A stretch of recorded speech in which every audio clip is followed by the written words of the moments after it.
Welcome back to the next episode of the Added Time podcast with me, Alan Myers, and former Everton midfielder Tony Grant.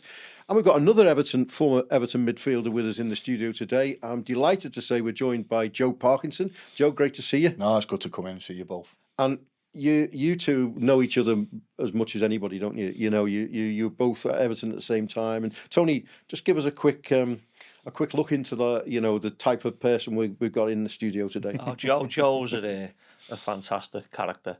I remember him joining Everton in, was it been 92? 94, 95, no. I thought it was 93, 95. wasn't it? Was it 93? No. Okay. 94, 94, yeah. Was it? Okay. It's good to see the researchers are doing the job. Yeah, I thought it was a bit earlier. Obviously, I joined Everton in 91. Yeah, you're right, actually. I'm thinking that when I was an apprentice, Joe weren't there, yeah. But I remember him joining from Bournemouth, and obviously Joe played the same position as me. And he was a bit bigger than me. I mean, at the time, I was 10 stone, Joe. And then I think Joe had a good pre-season and, maybe was eating the wrong things at the time. And he had a few stone on me at the time. So I was a little bit nippy getting round him. And but apart from the football side of it, as a lad in the dressing room, we were all good lads in the day, weren't we?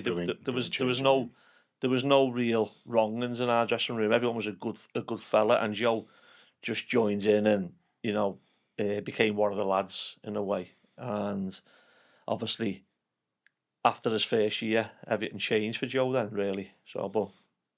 Yeah, I mean, it was difficult for me. I've been playing for Bournemouth in League One, League Two. The equivalent of League One. Yeah, and all of a sudden I'm training with guys I've just been watching on the television. So it was difficult, and I struggled, and I really did.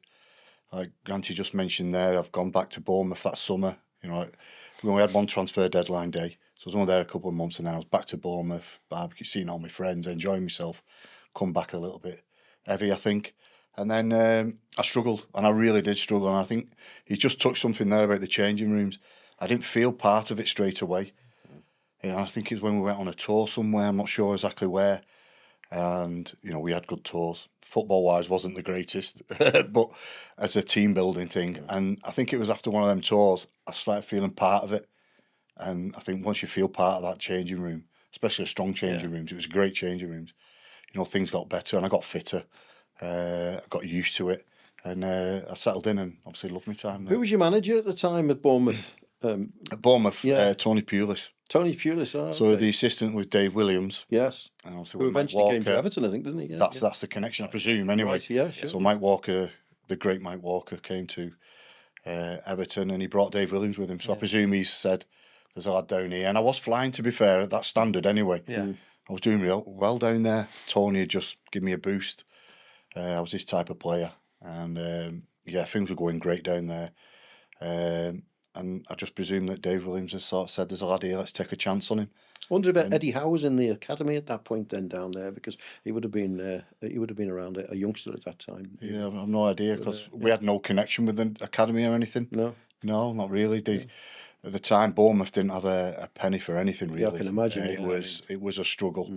It's great to see them where they are now. Well, I was going to say, you must look there and still have a little. Well, it's strange because they're doing a former players thing down there now, and Fletcher, the centre forward who used to play from, Steve Fletcher, he's just got in touch with me this week. Last week.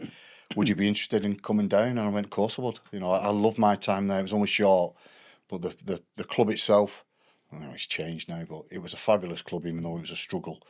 Lovely people down there. It'd be great to go back. Yeah, well, listen, we're going to talk about your career a little bit later on in more depth with Everton and since then.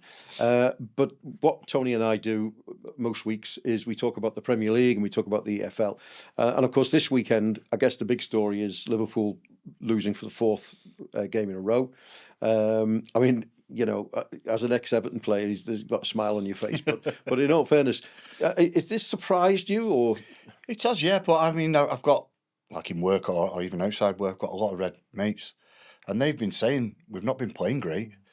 I've not watched the games, but they've said, we have struggled, but we've scored late, or we've managed to get over. And I kept saying, well, it's a good sign, isn't it, that if you're not playing well, you're still winning games. That's it's hard for me to say, but that's great, isn't it? But I think they're just getting caught out now, aren't they? and they're not getting them goals. Because I've seen the highlights. You know, they had the chances, didn't they? But you need your luck, don't you? And unfortunately, it's run out the last few games. Tony, you know, I see on here, on radio and stuff, you know, the criticism seems to be heading towards Mo Salah, who doesn't seem to be firing as much as maybe people would like him to, and also Virgil van Dijk. Are those two areas something to worry about, do you think, for Liverpool? At the moment, you just said they lost four on the spin.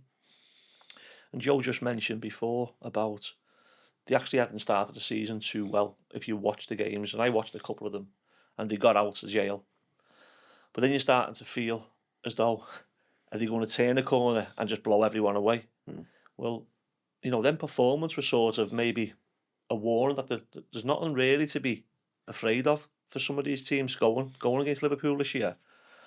With Salah not starting as well as he has for the last, 7 or 8 years, you know, regardless of the money they've spent, he is their talisman, isn't he? And teams seem to be keeping him quiet at the moment. They've lost 2 fullbacks from last year, from a defence that won the league last year. So you're talking about a little bit of pressure coming on Konate and Van Dijk. Well, the games I've seen, Konate looks a little bit all over the place defensively, and then you throw in 2 new fullbacks. You know, we mentioned playing for big clubs. Kirk has come from Bournemouth, big money, but now he's playing for a giant of a club, and you know, is he struggling a little bit? The right back seems to be a little bit of Bradley or Frimpong hasn't really played, has he, at the moment? But and then they've had the added bonus of spending all that money, and you know, I remember an old saying years ago. I overheard it was the great Howard Kendall talking to someone. I overheard it. I was probably making him a cup of tea, to be honest with you. And the pressure comes on managers when they spend money, and that's when you sort of see, are they really good managers? Because when you've got no money, you've got something to fall back on if results aren't great. And then if you actually go and do something great, you're hailed as a great manager because you've got the best out of all the players. Yeah. But once you start spending money, this is like, well, this is the club's vision, the manager's vision. We want to play this certain way. Well, there's your players. You wanted these players. You got the players. Now show us.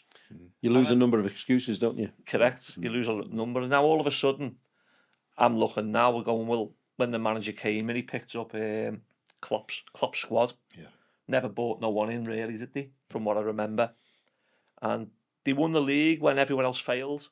And I know a lot of Reds will say, well, you still got to win the league, which is great, of course. Every club would take that. But a lot of them big clubs did fail last year. They didn't turn up. And Liverpool won the league.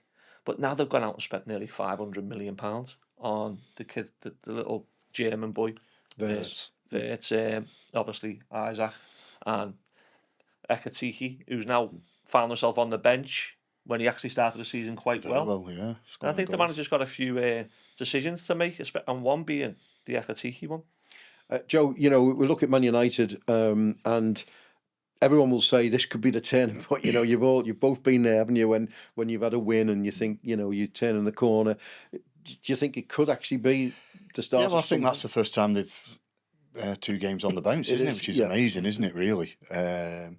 But you see everyone in the press saying, "No, this could be the way." You know, going to Anfield, no matter if they've lost 3 on the bounce and beating them, is some achievement, isn't it? It really is, no matter where Liverpool are. So yeah, I hope it is, because I think the league's a better league when United are a better and stronger team, putting pressure on other people.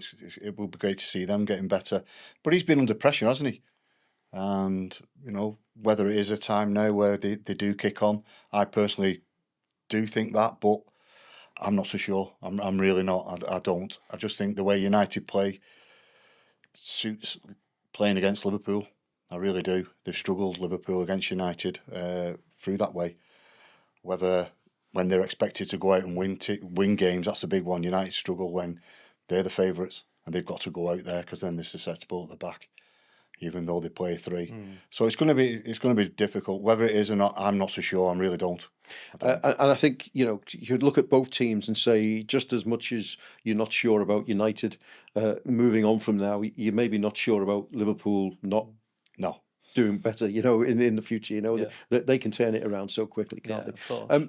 The other thing from the weekend I want to talk about, and it involves Everton, is the difference there you saw on Saturday at the Etihad when you saw Haaland, who seems to be scoring for fun. I think he's in his 20s now already this season, and of course the mishap of Beto up front for Everton, who it does you can't I find it difficult to criticise him because of the hard work he puts in, the endeavour, but it's that final touch. Is it just quality, do you think? I think going back from the game on the weekend, if Everton would have had Haaland up front, just that one player, just swap players, give City Beto, give Everton Haaland, let City play their way, let Everton play their play, Everton win that game. So all City's money, they've got a brand of football, they play a certain brand of football. But I watched the game and I didn't think Everton were in any danger. Now, funny enough, I watched the game with Robbie Fowler, and on the goal, the first thing he said is brilliant movement. Brilliant movement, he said. You see him, don't you? But then the kid who put the ball in, I think it was Rico, fantastic ball. So they have got the quality. And then Haaland's movement and then his finish wins them the game. But you take Haaland out that team and you have the same play. Rico puts it in. Whoever they have up front probably doesn't make the same run, which is why he's the best striker, and why he's scoring so many goals, because he is that good. Everton played ever so well. Young Ndiaye on the wing was I think everyone spoke about him, haven't he, highly after the game. But some of the stuff he was doing, it actually looked like Messi at times. It was so close control in a small confined area, but beating people with quick feet. I mean, Foden and Silva came on for them and showed similar types. He's of that ilk. But I thought Everton done ever so well, and the only difference in the game, apart from style of plays, was Haaland's was the difference. But Joe, if you're David Moyes, how'd you handle the Beto and Barry situation? Because he's got to be careful, hasn't he? Yeah, and I think he's come out and said, I think everyone realises what we've got and what we've bought at the time. We probably had no other choice, really, with what was out there, with the constriction on our money and spending. So I don't know, David Moyes. I don't know what he's doing in the background. I'm sure they're working like mad on keep trying to get him into the right positions. But I think half the time that player knows where to go, or if he's not got it in him at this stage of his career, it's hard to sort of push into him, isn't it? Apart from maybe stay in that certain area. Yeah. But the movement and that's down to him. But he does get in some good areas, doesn't he? Yeah. And you think, come on. And I think majority of Evertonians don't want to give him stick, like you mentioned before, because he is as honest as they come, isn't he? Yeah. He tries his hardest. He gets in great positions. He gives everything from the football club. He's not moaned once when he weren't in the team. No. He's a great, and we all want him to succeed. But the difference from the top of the league there is your strikers, really, isn't it? It's what you pay the money for. Now, money-wise, Haaland didn't cost that much, did he, for what he was in the football world at the time, the best forward going. But there's a massive difference, isn't there? Yeah. He gets his chances and he creates some chances, and it's frightening at times. But I think we've got to be realistic where we are with our forwards. Let's see what happens now with the new owners coming in and going to happen in January.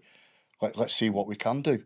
Barry's not quite there. We want him to do well, but I think he's just struggling to fit in at the I can understand. I think there's a bit of adaptation there, isn't there? Of course, yeah. But like if you're a manager and you look at that, and I'm sure both of you have been out of form at times, and you're giving everything, but it's just not clicking for you. Does David Moyes drop his main strikers and maybe put Ndiaye or Alcaraz or somebody up there? And you think, is that a risk? Because then you've got Beto maybe sitting on the bench thinking, why am I not playing when I'm a striker? When that's what you get paid for. You manage people, don't you? Yeah. So it's down to him. He should understand whether he needs to put an arm around him, whether dropping him, he's going to knock him even further back or whatever. And that's what he gets paid for, and he's done very well at what he's doing, isn't he? Yeah, he is. Yeah. So we've got to trust him, because I think he's been outstanding since he come back. Yeah. I think when he was getting mentioned as David Moyes coming back, I loved his time. The first time, I think should he come back, I was a little bit, but couldn't be more wrong. It's been absolutely outstanding, and he's taken us forward. Yeah. He really is. And also on the back, we're chatting about Beto here, but there's got to be more goals coming from behind Beto now. So, and to be fair, Ndiaye done everything. The goalie made a great save off him, and that was away to City. So I'm calling on Ndiaye and Grealish and even and Kieran, to start, and then your centre half. So we just need more goals coming from the team, don't you? Absolutely. That's just not us. That's every team. I noticed Brighton got a good win on the weekend. But Welbeck got the 2 goals.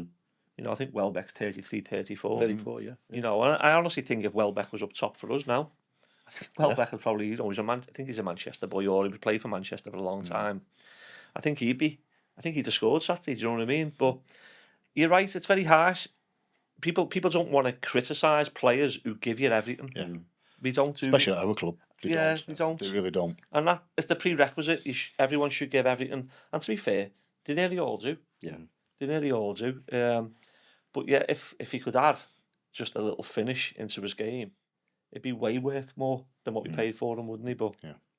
Well, listen, let's delve into the Championship. And Tony, you and I have spoken about Sheffield United, it seems, every week since we've started the season, and they got their first win. Over the weekend, it was a 1-0, and they had to scrap for it in the end. But we're talking about Manchester United and how that might affect them. Chris Wilder will be in that dressing room now, telling them that this is who you are, this is what you can do. Yeah, and I think Sheffield, obviously, they had a change of manager, didn't he? And it just didn't work for them. Wrong place, wrong time.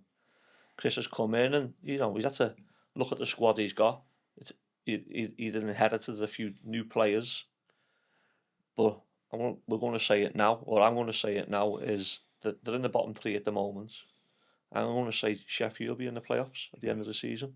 I'll agree to that. Would you go along with that? Absolutely. Joe? I think when they say you're too good to go down, I just truly think that, like I say, the management didn't help. God knows why they changed the manager, getting beat in the playoffs. He's a Sheffield man, isn't he? And he knows what that football club's about, like David Moyes with Everton. And for me, they'll just go strength to strength. I really do think they'll get in them playoffs. And you wouldn't rule out Sheffield Wednesday going on a run either, would you? I mean, they have their problems, but the fight that they're showing, in every game, it's quite. Didn't you mention that they've got a chance of getting points deducted? There is a chance, yeah. I think that would probably be if they go into administration. I think you're immediate 12 points. So I mean, they're a fantastic club, aren't they? Yeah. Arguably one of the biggest clubs in the land. Never mind just in the Championship, but in the land, Sheffield Wednesday follow in the thousands. Sheffield's a great place for football. It's like Liverpool, isn't it? Two big giants of teams, really. And it's sad to see Sheffield where they are. The points deduction would kill them because they're having a right good fight, aren't they? Yeah. But led by Barry Bannon, he still seems by to Barry, be yeah. going foolish, doesn't he? Okay, let's talk about you, Joe, because that's what we're here for. We've established you arrived at Everton with Mike Walker, and when you talk to players from that time when Mike Walker was here, because when he came, he was the next big thing, wasn't he? I think he'd won some European. It was at Bayern Munich, wasn't it? With Bayern Munich, against Bayern Munich with Norwich, and. He was striking blonde hair, and it looked like this new man was going to come in, and never turned out that way, did it? Was he as bad as people make out? Listen, I get asked this question all the time because he signed me. I don't think he realised what Everton Football Club was. I think once you got to know how he was, I think it was his right-hand man that was sort of getting him there, getting him over the line, and he was the one with the players, probably the right-hand man. I don't think... Again, I hate to say it, I don't think as a management team they were strong enough as well. I really don't. But he didn't really get what Everton was. Obviously, he's come in because Everton are struggling for a start. That's why we've got the new manager, and it was a struggle from the start. I was on the outside of it. I wasn't really involved. I was in the reserves. But you could see the struggle. You got senior players there.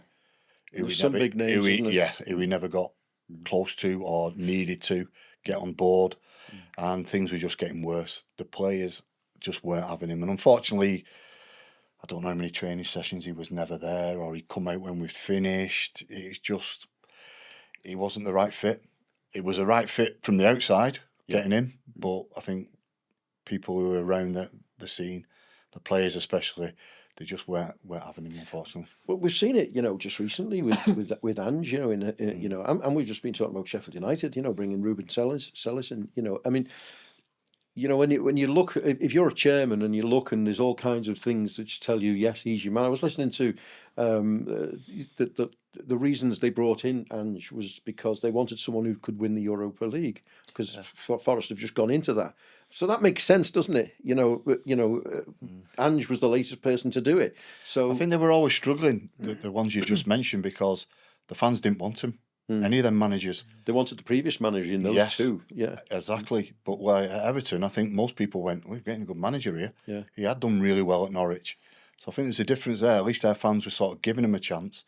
Unfortunately, once the football started and the results were there, and like Tony was saying before we come on here, he was only a couple of wins away from maybe staying even longer, because just a couple of wins gets you a little bit up the league, and things can change. But yeah, I think it was just from the start. I think he come with a lot of hype, didn't he? Yeah. Because of the Bayern Munich game, and because Norwich played good footy. Yeah. Was it Gross in midfield? Yeah, Was Jeremy it Gross. Crooks? Yeah. With Crooks? I think it was, yeah. It was, wasn't it? Yeah. I They had a few remember names them. in that team. Yeah, because they were both centre mids, and they were a good team. Mm-hmm. I honestly believe he came into Everton thinking he was a magician. That's what I think, as if he played his game on a piece of paper. Because I remember he bought Anders, didn't he? Yeah. Who's an exceptionally great footballer. Yeah. So he's a footballer, isn't he? Anders is a typical footballer. He wants the ball. And then he bought Vinny in, didn't he? He bought Vinny Samways in. Yeah. Right. And Duncan Ferguson, let's not forget. Right, oh yeah, but Vinny bought Vinny in. Who, if you play with Vinny, Vinny's all about the ball. So I think he come from Norwich, and he's had a great time at Norwich, and I think he thought, I'm going to buy these players, and we're going to play this future Barcelona way. But he missed all the meat. He missed all the meat off the bone, because training was never really demanding, was it? No, not at all. It was technical, because Dave would do technical types of football, but it was never demanding. And in the end, Joe just mentioned he didn't get the club. It's such, until you play for Everton, you don't realise what big clubs are, because there's a lot of clubs in the Premier League now who don't come close to being a big club. Everton actually is a big club, and I think he struggled with that. But he'd never show like any. You'd never think he was panicking, would you? No, not Walking at all. around, you think and I honestly believe in his head, he thought he had the players to be way better, but play a brand of football. And obviously, we mentioned it before, he just never won any games. And as soon as you start putting pressure on the players, you need the dogs of war, don't you? Which hasn't been born yet. Yeah. Which is not far away. But Thank God. they say that, who was it? Mike Tyson said that everyone's got a strategy until they get punched in the face. Yeah. So there was a change, and Joe Royle came in, and that was, people say a breath of fresh air. It was a breath of fresh air everywhere, wasn't it? Well, I remember go back to Mike before you change. I was running down to the indoor gym.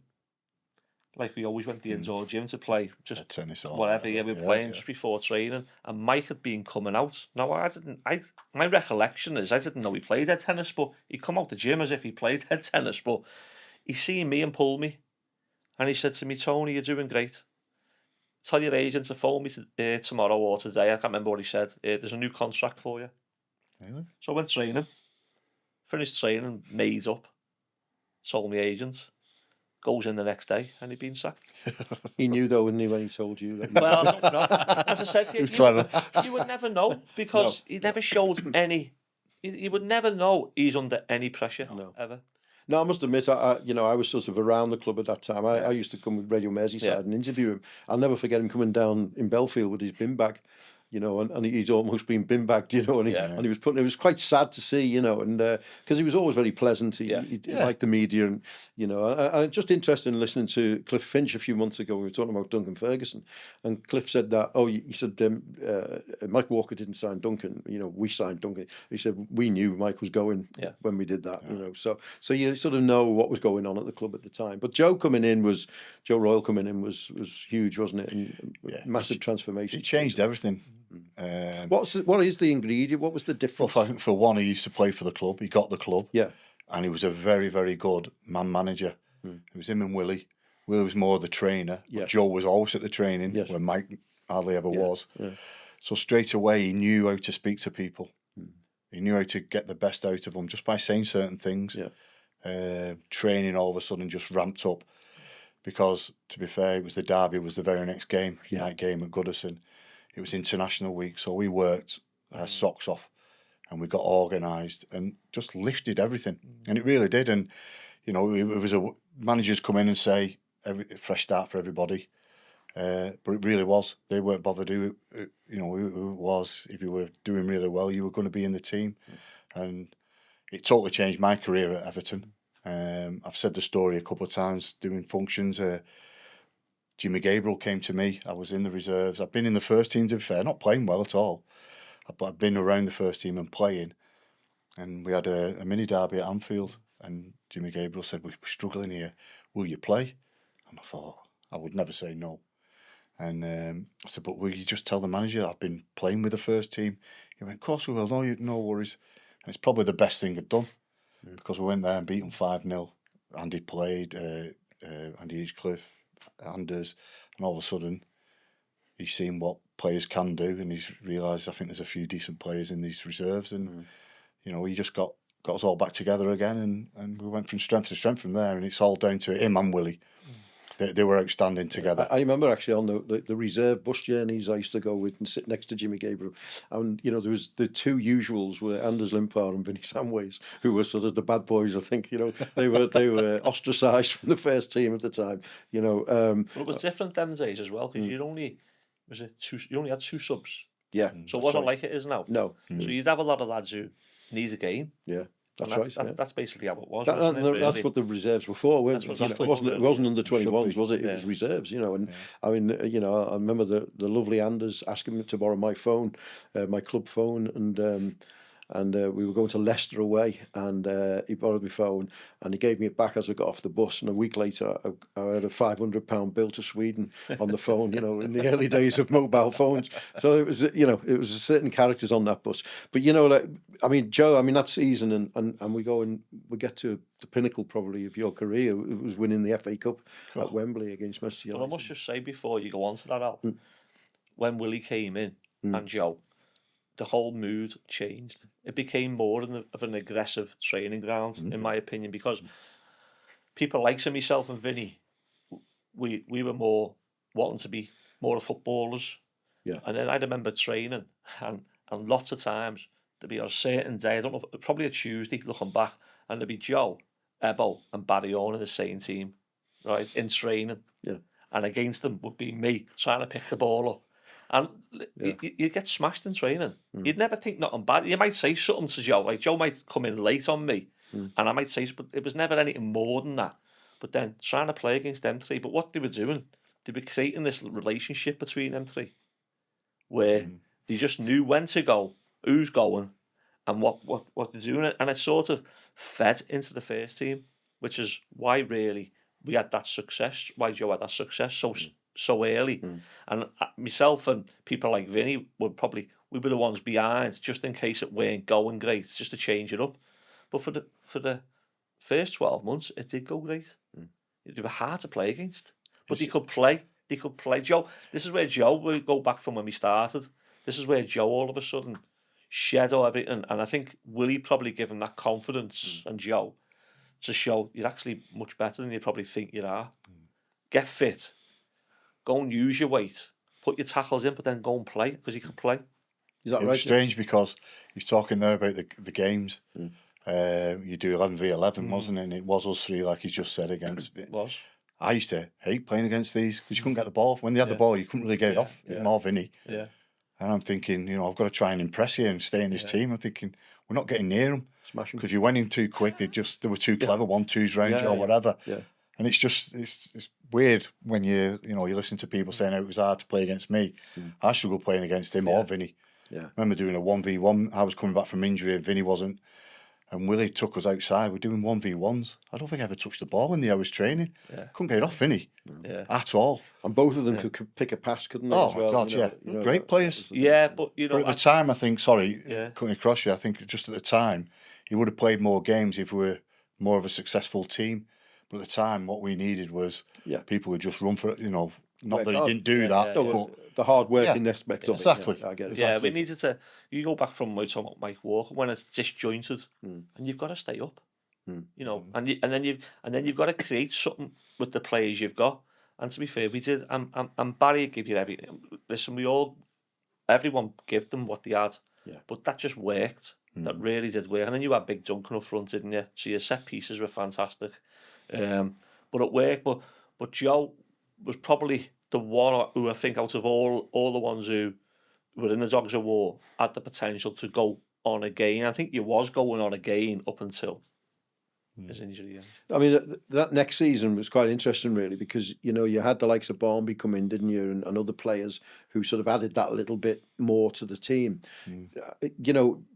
How did you deal with that? Because it was changing a little bit, wasn't it, from the Dogs of War to what you were talking about? Yeah. To be fair, I was having the best time of my life.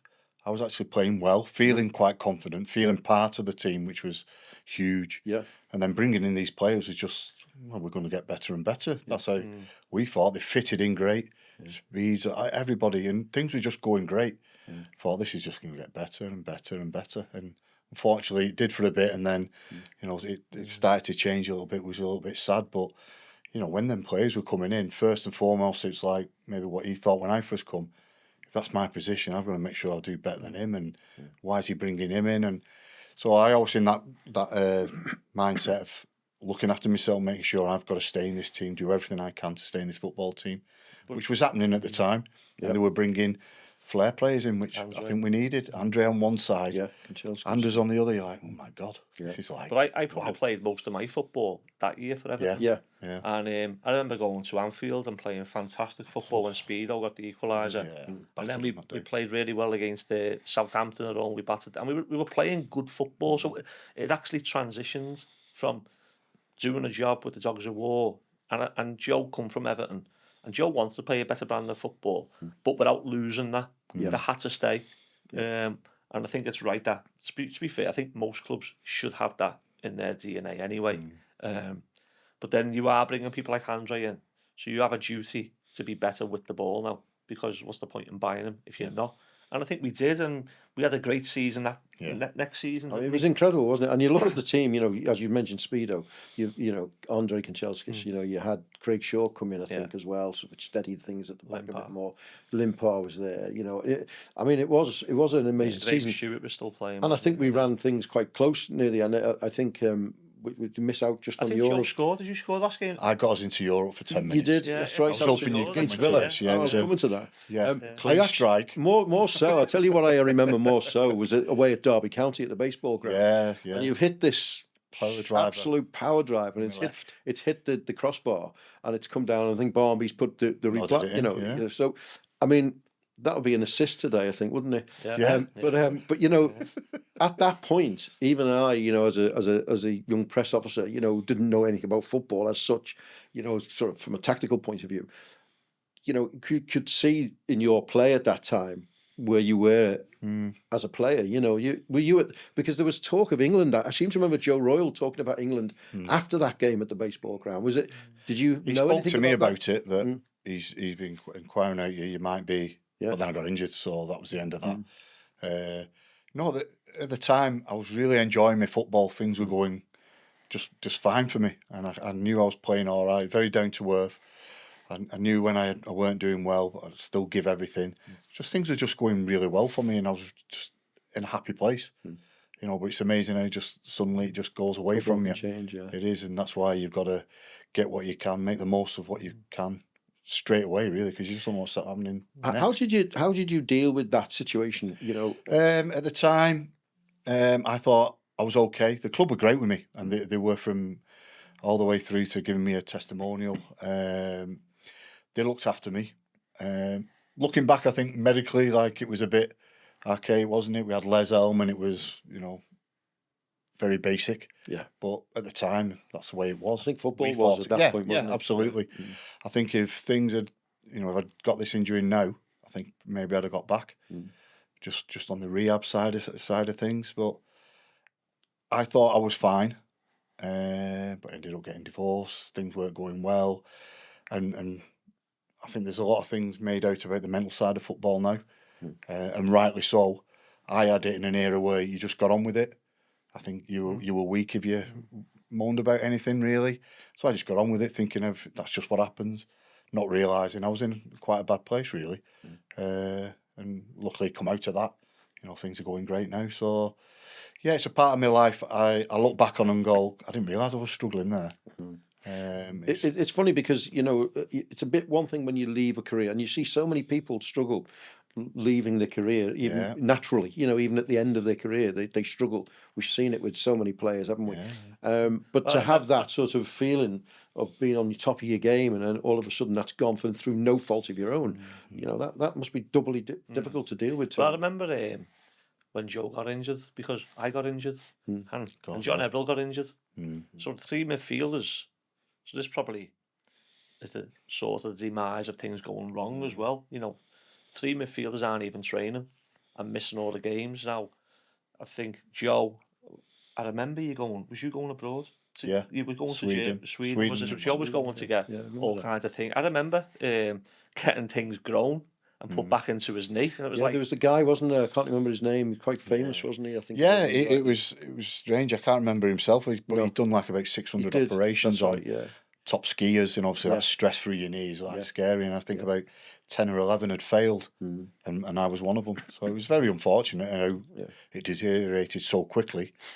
But But then we're at Belfield, so the three of us are all injured, and Belfield was a brilliant little place. It was always full of fun, wasn't it? Yeah. You had characters like Sir Jimmy Gabriel. There was always a lot going on in a small area. You had Dave Ash. Even the ground staff. Ground staff. So it was like a little family. So all your troubles were always left. Once you went through the gates, even when you were injured, you sort of put a smile on your face because you were sort of, this was your sanctuary. This is where you can just let all problems go. The only problem when you're injured is when you get back in your car and you drive back out, because then they all come back on you. Yeah. And obviously, I got back playing, never to the level I was at, and still struggled with injuries on that ankle. But Joe, sadly, never got back. And people outside of football don't get what it means, do they, when you're in there? I've been lucky enough to understand players and things because I've seen them and seen what it means to them. But most people, if I'd have not worked at a football club, I would never have understood. You think, oh, they're on big money and they're this, that, and the other.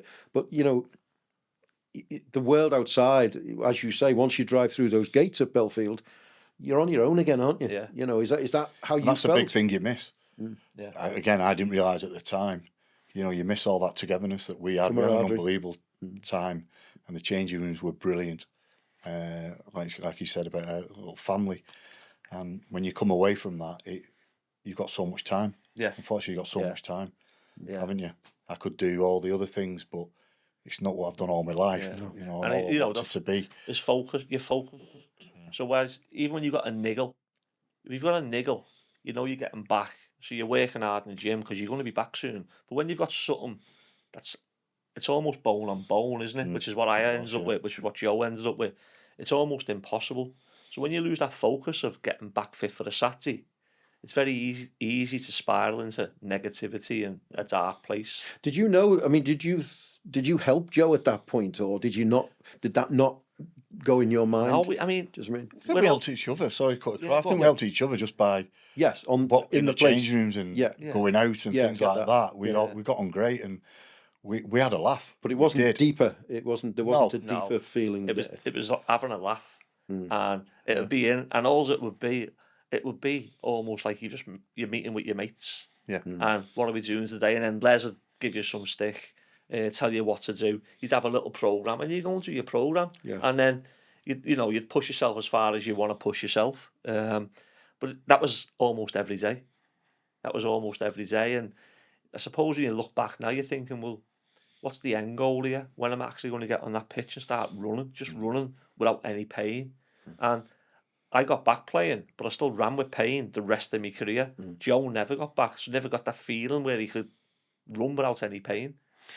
But Joe, I'm just interested to know what we talked about missing camaraderie and all the rest of it, and you get that, that's natural, but it as we know now, when we see everything about mental health, as you've said, you need more than that, don't you, at the time? Yeah. Unfortunately, we didn't have that. No. There's I don't think society did, really. No, exactly. Yeah. It was an era we were in. You just got on with things, didn't you? And luckily now, players get that support. I still think they could get more support when they retire, even if they've got loads of money or whatever. A big part of your life just suddenly gone, and it is hard to adapt. I struggled with it. Not sure about but Tony. it's that buzz as well, isn't it? There's a buzz, isn't there? You've got an end goal. Was you're playing, getting on your pitch of a Saturday as it was then. You just wanted to do that every single week. You had that routine, and all of a sudden that's gone. Yeah. And I was 3 years of trying to get fit, and it was about the last year I knew it wasn't right. Did you? Yeah. I was doing my own training, and I was flying running. Going around Crocky Park. Oh my God, I was absolutely flying. I think Mark Pembridge had come in, and he was fit, and I was flying past him doing this running, but I just knew it wasn't right. And I'm thinking to myself, it might just click, it might be a bit of something there, and I'll just keep going. Kevin would take us on do my own little training, my own warm-up, and then he'd come to a part where Walter Smith would say, like, can you come and do the warm-up with me? And I'd only do the running round and stretching and what have you, but I just thought. But I knew deep down it wasn't right. And this went on for a few months, just doing a little bit more with the first team, but not even up to kicking a footy, but just being reintegrated. And then I'd go back and do all my own stuff. But that wasn't helping. It wasn't getting better. And it come to a stage where I went, did a warm-up, come back to Kev, and I just said, Kev, I swore, obviously. I said, I'm gone. Yeah. What do you mean? You're flying? I went, I'm not running in straight lines. I'm fine. If I've got to stop, turn, it's killing me, really. So he just said, get yourself home. And then we booked to go back to Sweden, seeing the fella again. And he went, what we can do is the above bit, the bottom bit of your leg, that's got the bit they've regenerated and put back in. But there's nothing above to rub on it to make it harder again, like a cartilage. But we can do the above one. There's another year and a bit out. And this, he said, but I would advise you not to. No. And that was it. Like I'm flying. I'm getting anxious myself thinking about that moment and what must have been going through your head at the time. It was very difficult. But I did have a lot of support. About 26 at the time. Or? Yeah, I was 26 when I got the injury. It was 3 years later when I sort of officially went, retired. So 29. What advice would you give someone who may be in that, and there will be players in that situation now? It will happen. What advice? Looking at that whole thing, what would you say to someone who is finished early at 26? Finished early? Yeah, who's told that, you can't go on. What would you say to them? It's a difficult one because you don't know what they're going to go on to in life. Are they going to get another job? Have they got financial support? Are they fine? Yeah, that's difficult on that side of it. But I think speaking to people, it's a big thing now, isn't it? Going speaking. But what I didn't do was, for one, it wasn't there really, but even now, men don't talk, do they? No. It's a big thing. No, they don't want to, because you've seen her a bit soft or whatever. No, I'm fine. Yeah. But you're not.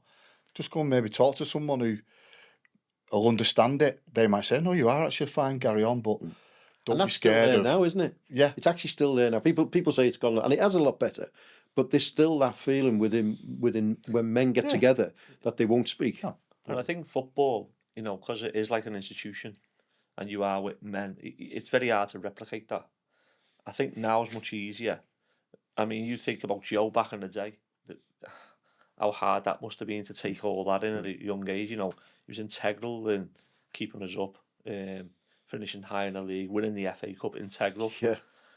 Nowadays, I'm saying you have time off to sort of speak to your family and all that, but then the doors have to be back open to come back in and start your coaching, unless you've got other things in. But we didn't really get that wasn't really an option, was it? No one was really offering. No, there wasn't, was there? And to be fair, I didn't think when I got the injury that would be it.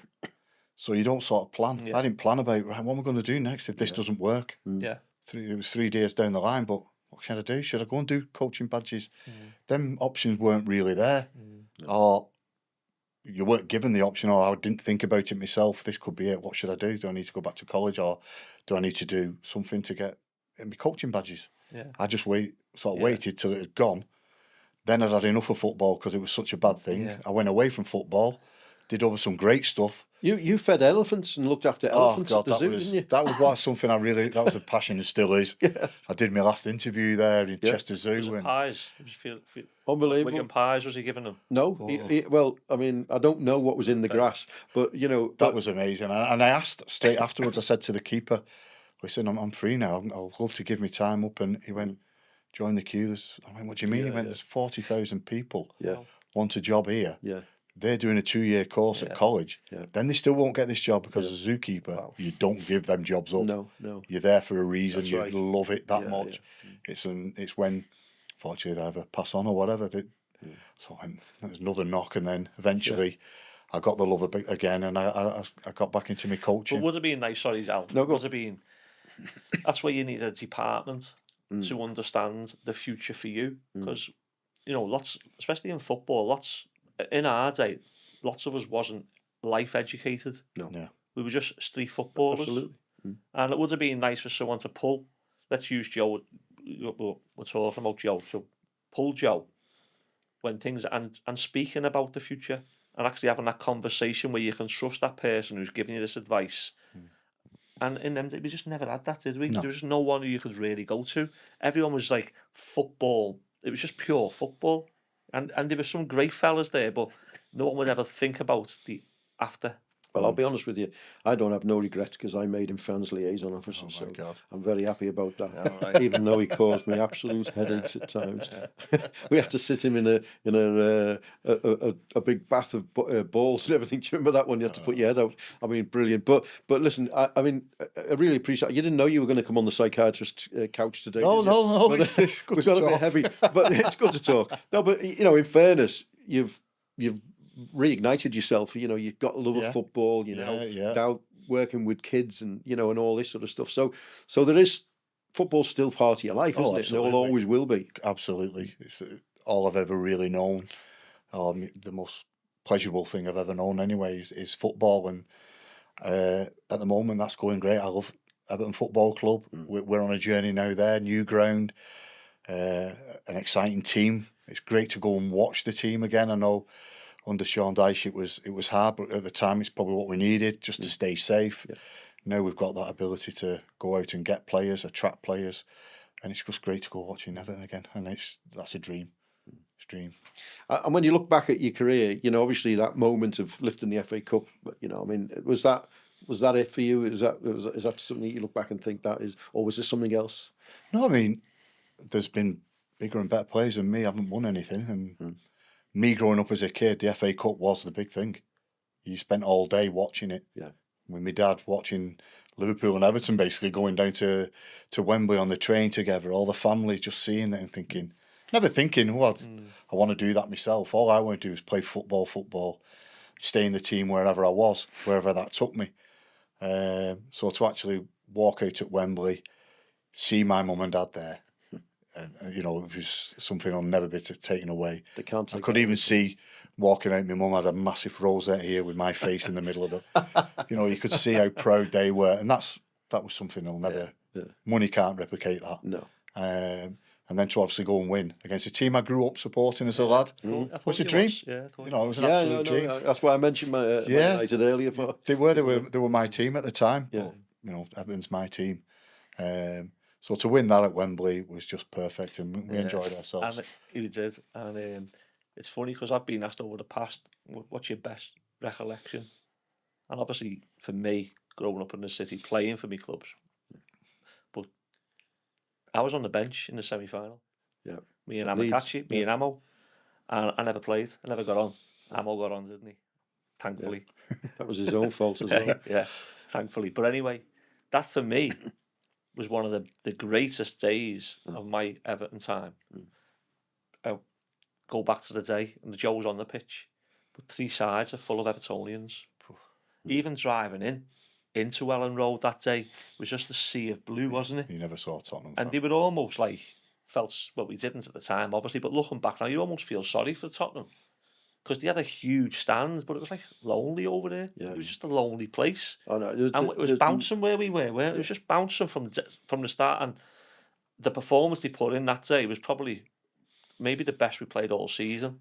You know, especially Big Maraud and Big Gary Ablett down the wing. And Matt Jackson as well. Jacko, yeah. And, you know, we were fantastic that day. And obviously Amo come on and was the icing on the cake. But then it was just the pure...